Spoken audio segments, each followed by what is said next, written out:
Assalamu alaikum, you're watching the Haider Rifaat Show and I'm your host Haider Rifaat. Today I'm here with Nasim Zehra, who is a senior news anchor person for the 24 News channel. Thank you so much for joining me, ma'am. I would like to take your opinion on the recent Panama case verdict. What is your opinion as a journalist on the case? Well, I guess as a Pakistani, my opinion on it is that it's obviously in some ways it isn't conclusive, as we know that the GIT is going to be formed and it's going to take another 60 days for any conclusion to to appear before us. But obviously it was a judgment that didn't go in the Prime Minister's favor.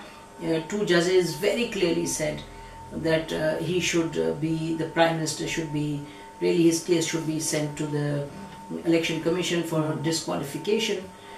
So it's one that obviously is difficult for the Prime Minister, although they're trying to project it as a victory. I'm not sure why, but obviously for political reasons.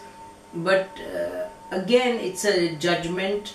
There are many aspects to the judgment. One, it's not conclusive and hence you have the GIT. The other thing is that it's a judgment that has engaged with the Panama issue.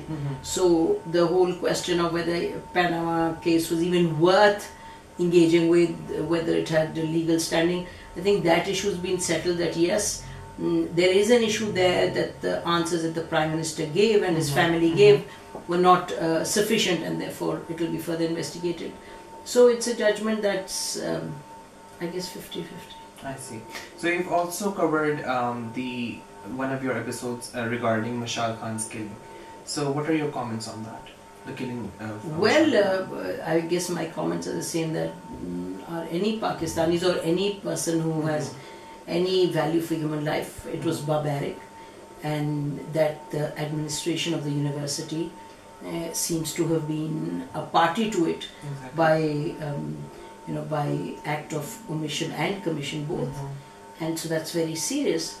And add to that the way the police basically responded to it. It went on for a whole hour, and in that process weren't enough alarm bells rung, didn't the police realize? So there are many dimensions and many failures, starting with obviously the very tragic, very, very tragic death. And what they did subsequently with his body, it shows to you that when you whip up frenzy, there's a level of dehumanization that comes up that is totally shocking, and so obviously that's a case that must be taken to its legal and logical conclusion. I see. So how did you manage, I will be shifting my dynamic towards the journalism side. How did you manage to make a successful career for yourself, being in a conservative society as a woman in Pakistan? How did you manage to make that career for yourself? Well, actually, I think you will look at Pakistan society from various prisms. You're talking about me at this stage, but look at the hundreds of women in this country, thousands of women who've been very, very successful as well, and have managed to make careers even in far more difficult circumstances than I have been doing. I mean, you start with Fatima Jinnah, Begum Liaquat Ali Khan, you look at, I mean, these are people you see. Then there are women who've done pioneering jobs, and you look at small towns, villages, etc. So it's a society which really functions at multiple levels. At one level, the way the legal process and the law, etc., was molded during military ruler General Ziaul Haq's time. It obviously created a very difficult situation for women. Add to that the post-80 climate in Pakistan.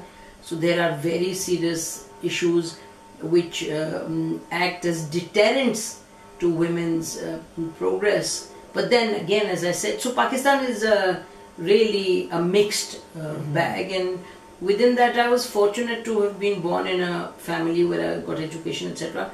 But by the way, I came into journalism completely accidentally. It was not planned. I see. So what is your opinion on there was another thing that I was reading, that Pakistan was named as one of those countries which is the most dangerous for journalists. So why do you think that is? Well, because there are many conflict areas in Pakistan, that's why. Because starting with the Pakistan-Afghan situation, the fallout of that, the 80s onwards.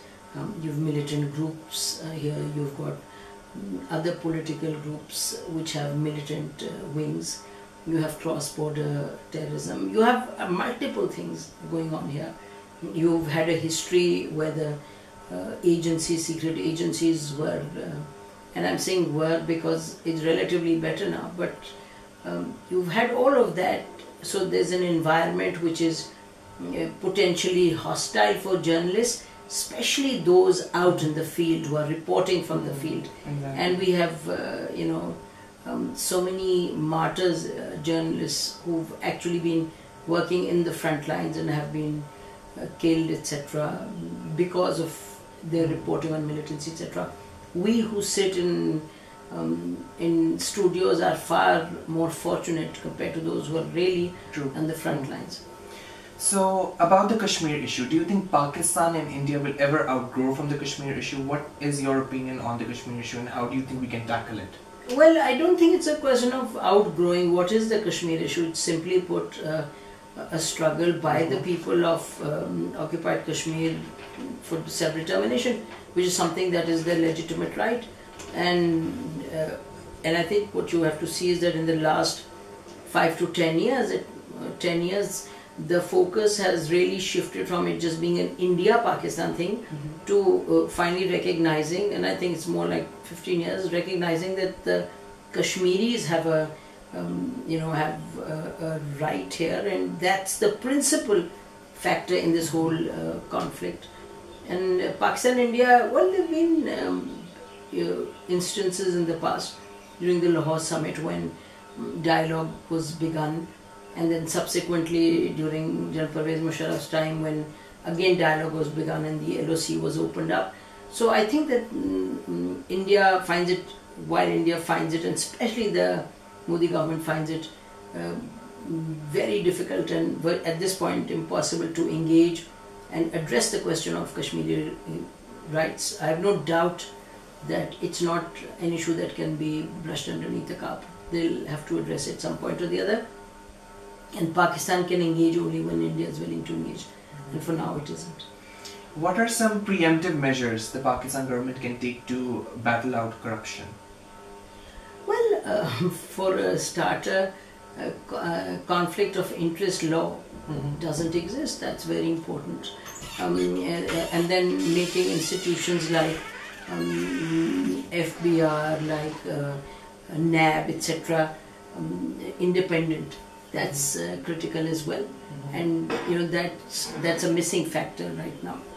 And other than that, make sure that you implement law, make sure that you're in a situation, you make sure that you are making, that law is being enforced, and cases like Panama, etc. become important. But ultimately what is critical in all of this is that your watchdog institutions, whether again it's National Accountability Bureau, whether it is FBR, and whether it's FIA, these institutions which are constitutionally bound to ensure and prevent corruption and go after those who are corrupt. Once these become independent and are functioning, then you can be in the business of trying to fight corruption seriously.